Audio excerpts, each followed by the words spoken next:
Hi, my name is Cindy, and today we're going to talk about phonic awareness. One of the activities that I like to do with my children is called the three-letter word song. The C-A-T, how to spell cat. We're blending sounds, making sounds into words, and learning how to spell and speak.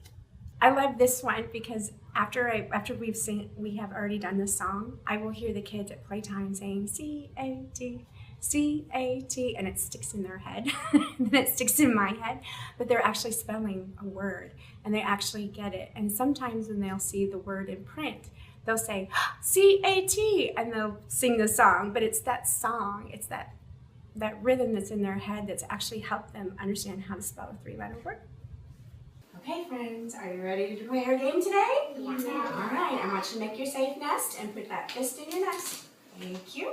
We're going to get ready to play the spelling game.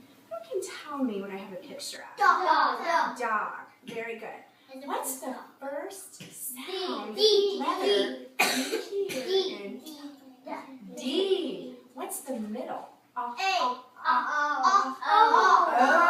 And what's the last? G. G. Very good. D-O-G. D-O-G. That spells dog. That spells dog. D-O-G spells dog. D-O-G spells dog. D-O-G.